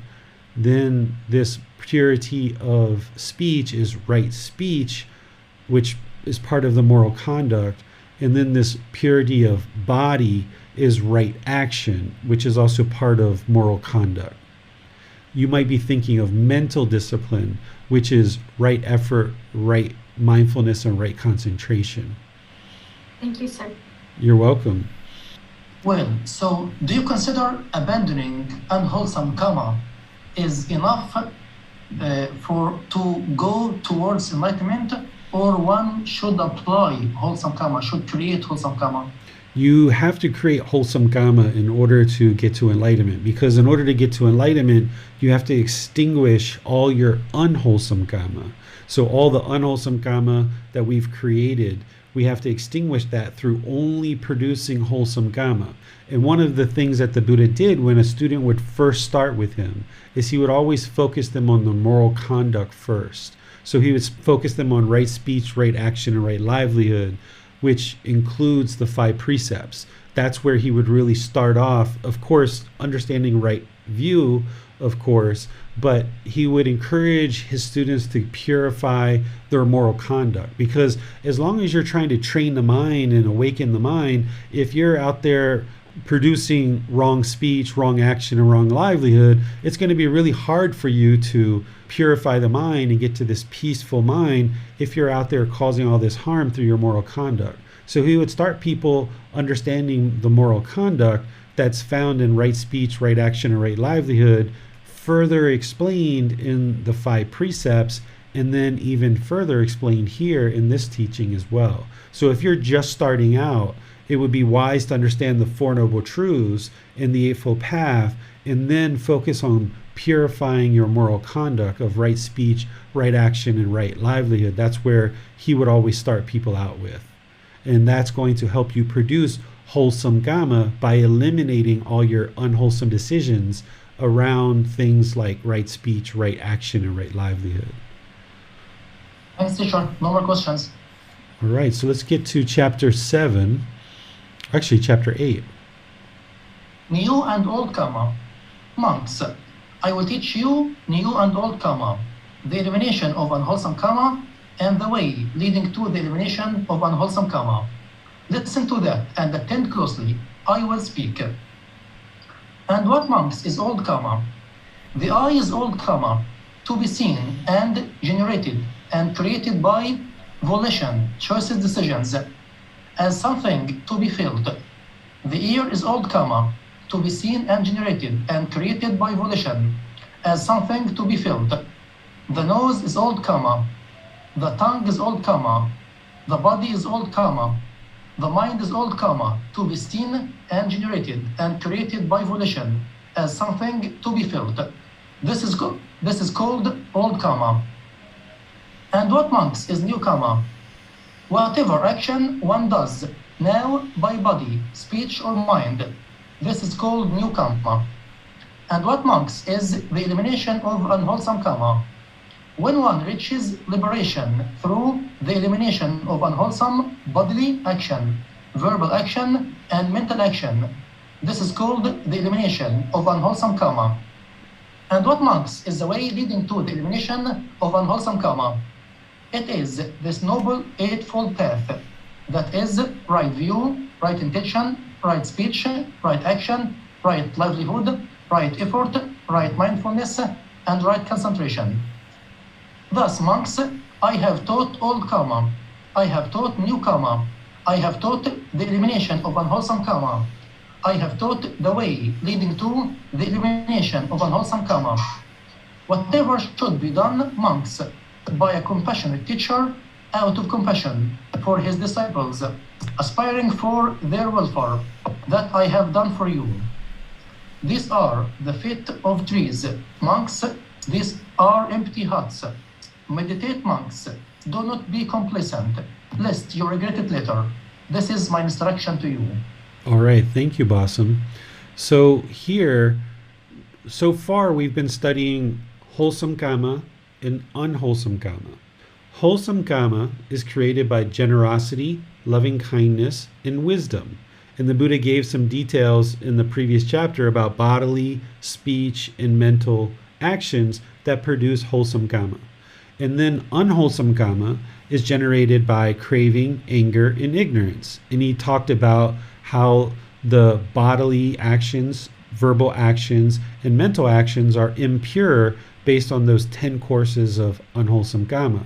So we have this wholesome karma that is generated by making wholesome decisions, and we have this unwholesome karma, which is generated by making unwholesome decisions. But now we're going to add this new and old karma. What old karma is, that the Buddha is explaining here, is decisions that we've made in the past, in past lives, as well as in the past prior to today. That's all called old karma. Any decisions made in the past is old karma. It can be old wholesome karma, and it can be old unwholesome karma.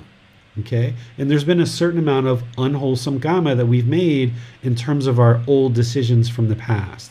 And there's been a certain amount of old wholesome karma that we've made in the past. The whole reason why we're in the human realm is because we made some wise decisions in order to get us to the point where we could actually get this human birth. So there's old wholesome karma and there's old unwholesome karma. But then there's also what's called new karma. New karma is based on decisions that you're making right now at this present moment by body, speech, and mind.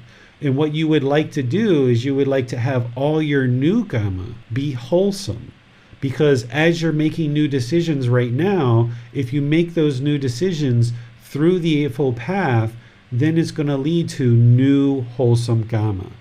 But inadvertently and with certainty, you're going to not be able to click your fingers and make all new decisions that are wholesome karma. You can't do that because you don't yet have the full wisdom of the Eightfold Path and of all the other teachings of the Buddha. So even now that you're on this path and you're consciously learning to make decisions through generosity, loving kindness, and wisdom, you're not going to be able to just snap your fingers and automatically do that just because you've heard that that's what you need to do. So what you're doing is you're reducing more and more of your unwholesome decisions by increasing more and more of your wholesome decisions. And you're looking to make more and more new karma right now in the present moment that is of a wholesome nature. But this all happens gradually. So you gradually build up your practice where you're practicing more decisions through generosity, loving kindness, and wisdom. And one of the key components to that is gaining the wisdom. Well, what is it that is going to lead to wholesome results? What is the wisdom of the Buddha? So the more that you gain that wisdom, now you can make wiser and wiser decisions that are new, wholesome decisions. And as you do this, choosing to meditate, choosing to practice the Eightfold Path, choosing to learn and practice all these teachings of the Buddha, you'll start seeing more and more of the condition of your mind is gradually improving, and your life is improving too with your relationships around you. Both personal and professional relationships start to blossom. Where in the past, maybe when somebody would say something negative to you, you would argue and you would be hostile and you would be aggressive, and that's what you did in the past. But you know that leads to unwholesome results based on the Buddha's teachings. So now maybe you start eliminating certain aspects of the mind where you're no longer arguing with people, Where with somebody says something argumentative and hostile, you just move on. You maybe leave from them, or you change the subject, or you just choose to no longer argue because you know that leads to unwholesome results. And then over time, your mind is producing more and more wholesome decisions. So what you would like to do is have all your new Kamma, everything that you're deciding to do now going forward, to be wholesome. But of course, that's going to be a gradual transition as you build up your wisdom and understand how to do that more and more. And that's what's going to eliminate this unwholesome Kamma. It's the Eightfold Path of learning and practicing that'll help you to now make more and more wholesome decisions. What questions do you have about this chapter? No question this time, teacher. All right. So we'll go to chapter 9, I think it is. This body is old Kamma. Monks, this body is not yours, nor does it belong to others. It is old Kamma, to be seen as generated and created by volition, choices, decisions, as something to be felt. Therein, monks, the instructed noble disciple attends carefully and closely to dependent origination itself. Thus, when this exists, that comes to be. With the arising of this, that arises. When this does not exist, that does not come to be. With the elimination of this, that is eliminated. That is, with ignorance as condition, volitional formations come to be. With volitional formations as conditions, consciousness. With consciousness as conditions, name and form. With name and form as condition, the 6 sense spaces. With the 6 sense spaces as condition, contact. With contact as condition, feelings. With feelings as condition, craving. With craving as condition, clinging. With clinging as condition, existence. With existence as condition, birth.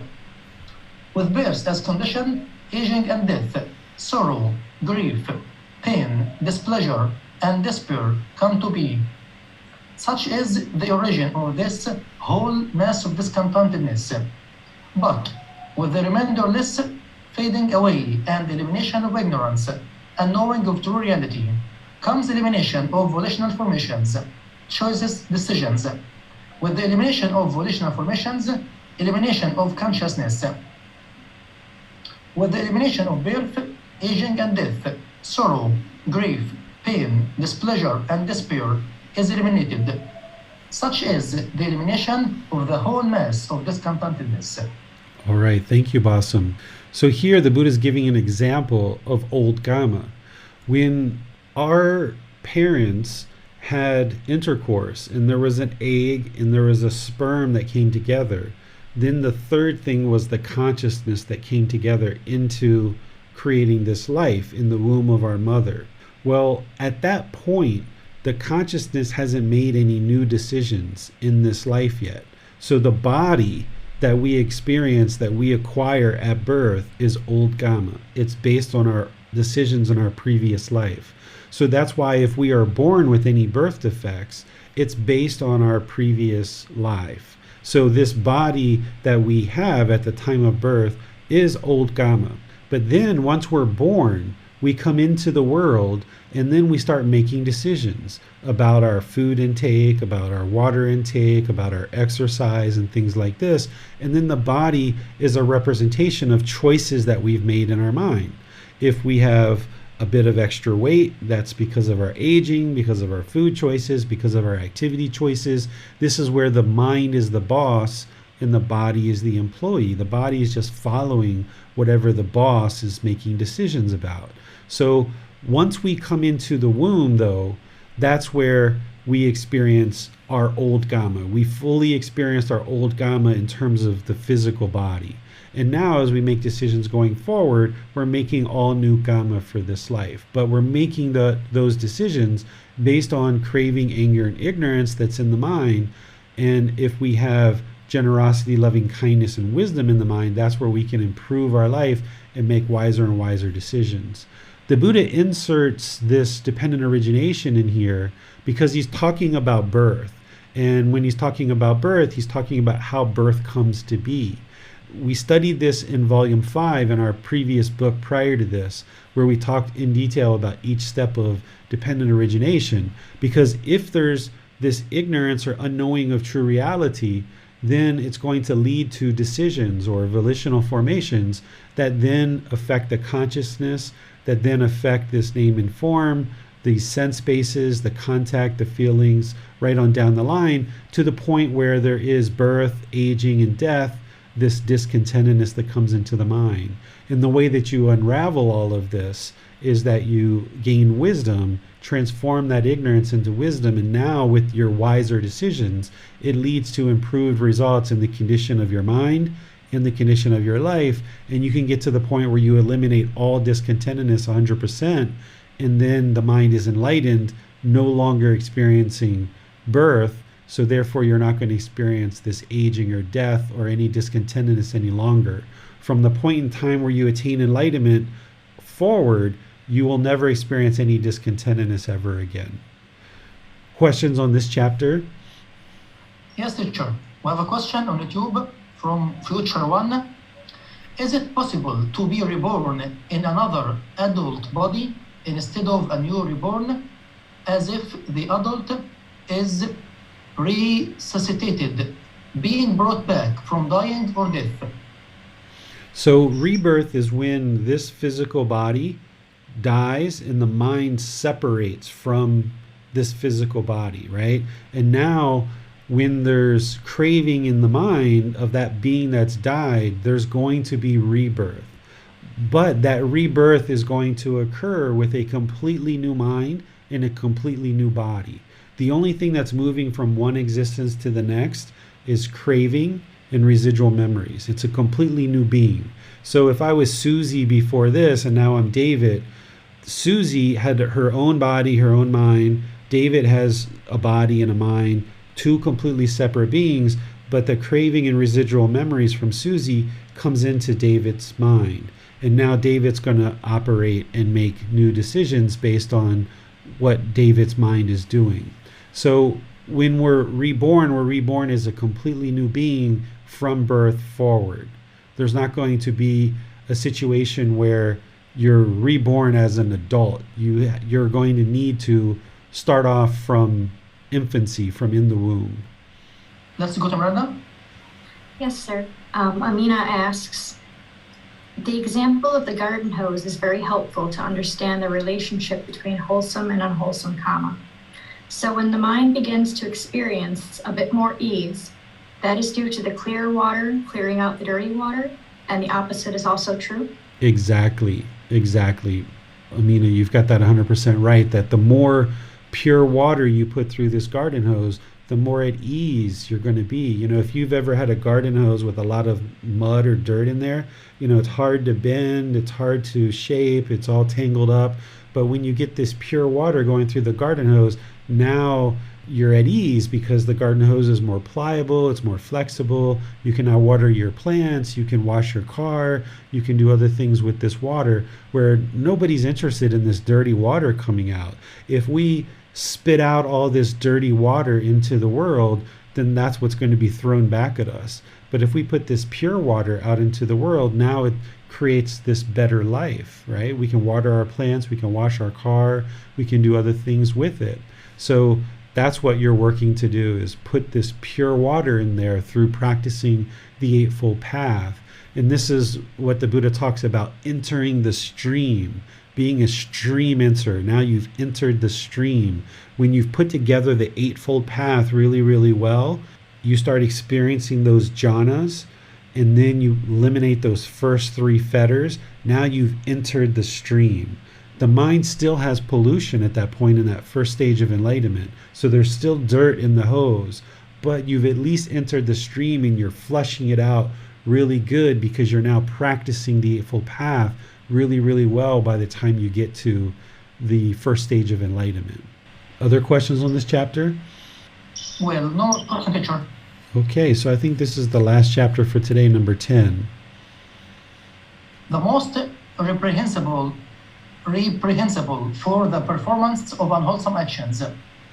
Then the Nigantha Diga Tapasa asked the perfectly enlightened one, "And you, friend Gotama, how many kinds of road do you describe for the performance of unwholesome action, for the carrying out of unwholesome action?"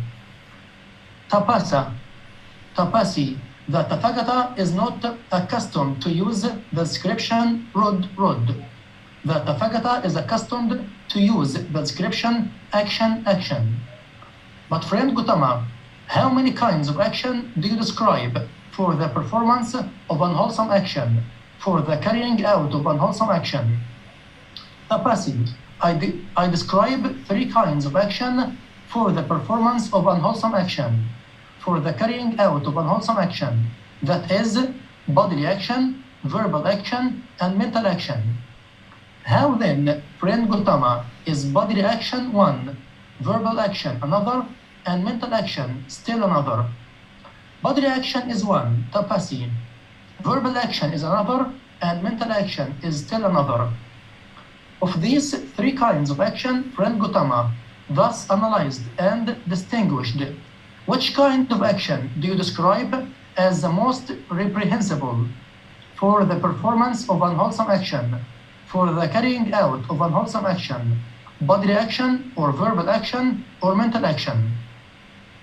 Of these 3 kinds of action, Tapasi, thus analyzed and distinguished, I describe mental action as the most reprehensible for the performance of unwholesome action, for the carrying out of unwholesome action, and not so much bodily action and verbal action. Do you say mental action, friend Gotama? I say mental action, Tapasi. Do you say mental action, friend Gotama? I say mental action, Tapasi. Do you say mental action, friend Gotama? I say mental action, Tapasi. Thus, the Nigantha Diga Tapasi made the perfectly enlightened one maintain his statement up to the 3rd time, after which he rose from his seat and went to the Nigantha Nataputa. Thereafter, the householder Upali came to the perfectly enlightened one to ask about the conversation the perfectly enlightened one had with Nigantha Tapasi, and discussed that the bodily action is the most reprehensible for the performance of unwholesome act, for the carrying out of unwholesome action, and not so much the verbal action and the mental action. The perfectly enlightened one, however, maintained his doctrine and spoke further. What do you think, householder? Is this town of Nalanda successful and prosperous? Is it populous and crowded with people? Yes, Venerable Sayer, it is. What do you think, householder? Suppose a man came here brandishing a sword and spoke thus: in one moment, in one instant, I will make all the living beings in this town of Nalanda into one mass of flesh, into one heap of flesh. What do you think, householder? Would that man be able to do that? Venerable Sayer, 10, 20, 30, 40, or even 50 men would not be able to make all the living beings in this town of Nalanda into one mass of flesh, into one heap of flesh, in one moment or instant. So, what does a single trivial man count for? What do you think, householder? Suppose some ascetic or Brahmin came here possessed of supernormal power and attained to mastery of mind, and he spoke thus: I will reduce this town of Nalanda to ashes with one mental act of hate. What do you think, householder? Would such an ascetic or Brahmin be able to do that? Venerable Sayer, such an ascetic or Brahmin possessed of supernormal power and attained to mastery of mind would be able to reduce 10, 20, 30, 40, or even 50 Nalandas to ashes with one mental act of hate. So, what does a single trivial Nalanda count for? Householder, pay attention how you reply. What you said afterwards does not agree with what you said before, nor does what you said before agree with what you said afterwards. All right, thank you, Basam. So let me explain what's happening here, what's going on. So as we've discussed before, during the lifetime of the Buddha, there was the Buddha and his community of students that were learning with him to progress to enlightenment. But there were also other teachers who were teaching, and they were claiming that it was their teachings that lead to enlightenment. And there were various students that were collected around all these different teachers. And there were occasions where people of those other teachers would come and learn with the Buddha, or they would come ask the Buddha questions. And more people started understanding his deep wisdom. So here there's this person that isn't a student of the Buddha that comes to the Buddha and asks the Buddha, what type of actions do you say that there are? And the Buddha says that there's these 3 types of actions. There's bodily, verbal, and mental actions. And then he asks, out of all of these 3, which one is the worst type of action that could do the most harm, essentially? And the Buddha says, mental action is the one that is the worst harm, that could cause the worst harm.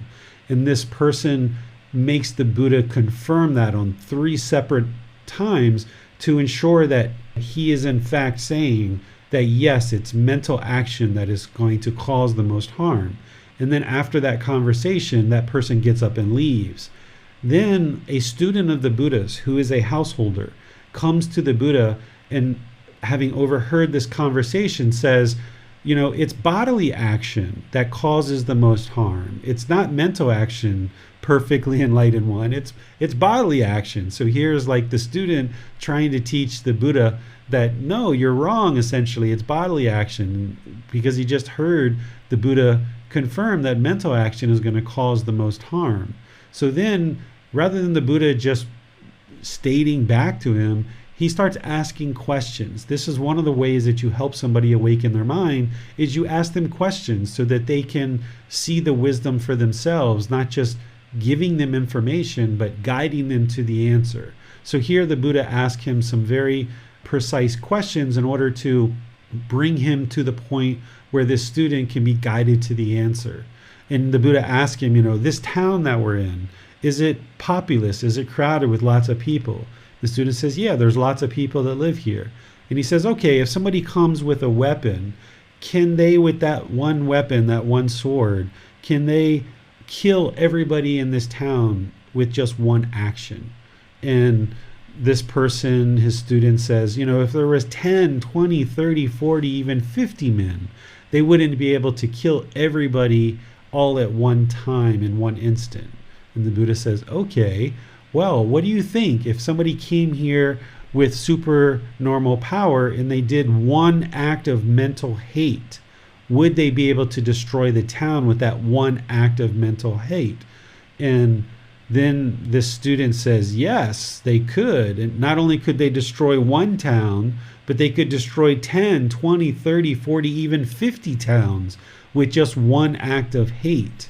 And then the Buddha says, okay, what you just said doesn't match to what you said earlier. What you said earlier is that bodily action is worse.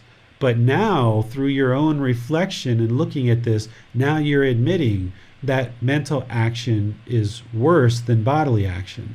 And the reason why is because if somebody came with a mental action of hate and they did something hateful in a particular town to that one person, now that one person spreads the hate, because now that they've had this hateful situation, it spreads to more and more and more and more and more people, and then eventually the whole town becomes hateful.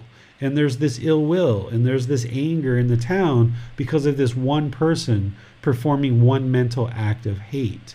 So that's why the Buddha is explaining that mental action is actually the worst or most reprehensible act above and beyond bodily action and verbal action. Of course, bodily action and verbal action are harmful and they are going to create harm in the world, but it's our mental action that produces the most harm because it influences other people and it spreads to other people.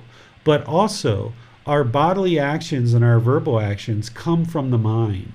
So if the mind is impure, then it's going to produce unskillful bodily actions and verbal actions. And conversely, if our mind is purified, then it's going to produce purified bodily actions and verbal actions. So everything that the Buddha's teachings is coming back to purifying the mind, because that is what is essentially the boss. The mind is the boss and the body's the employee. So the speech is going to follow whatever the boss is doing. Whatever the mind has in it, the speech is going to be a reflection of that. And likewise, the body is going to be a reflection of what's in the mind. So this whole path to enlightenment is about purifying the mind and ensuring that we have wholesome intentions and that our mental actions are purified, so that then we have purified speech and purified bodily actions as well. So he's highlighting here the importance of wholesome mental action in purifying the mind. Questions on this chapter? No question, understand, teacher. All right. Well, I'll just thank all of you guys for joining today's class, whether you're attending live in Facebook, YouTube, or Zoom, whether you're listening to this on the replay on any of those places or our podcast. Thank you for your dedication and your commitment to learning and practicing the teachings of the Buddha. In our next class, next Saturday, we're going to be in the same volume 6, which is the natural law of Kamma. And we're going to be studying chapters 11 through chapters 20. So if you're joining us for the first time, you can download this book from buddhadailywisdom.com, and then you can read chapters 11 through 20 and ensure that you can come to class and discuss them and ask any questions, because you'll have the words of the Buddha, you have the reference to be able to go back and look at the original source, but then you also have the explanations that I've provided to help you understand more of what the Buddha is sharing. In these classes, I don't have the ability to go to the level of detail that I go to in the book. So if you read the book, you'll get much more detail, and then you can come to class and ask any clarifying questions that you might have on chapters 11 through chapters 20 in next Saturday's class. Tomorrow in the group learning program, which is Sunday, there we're going to be studying chapter 18, which is titled God's Creative Action. You have free will. So we're going to be studying that as part of our path to enlightenment to help you understand this being of God. Whether you would like to have a relationship with God, you're going to need to have certain understanding and clarity of what this being of God is, so that you can get to liberation without any fear of God. And other aspects of your practice might need to improve if you're going to choose to have a relationship with God. But if you're not interested in having a relationship with God, there are certain things you need to consider there as well in order to get to liberation. Because if you had hate or anger towards God, you're not going to be able to get to enlightenment, because there's still anger and hate in the mind. So you need to work this out, that you understand this topic of God, of how to either have a relationship or not have a relationship with God, so that you can actually get to liberation and to enlightenment. So we're going to be discussing that tomorrow in our group learning program. And then on Wednesday, we're going to be doing loving kindness meditation as part of our meditation that we do on Wednesdays together. So I'll see you either next Saturday in this class, or perhaps Sunday and Wednesday in our group learning program. I'll see you in a future class. Have a very lovely rest of your day. Sawadee khap.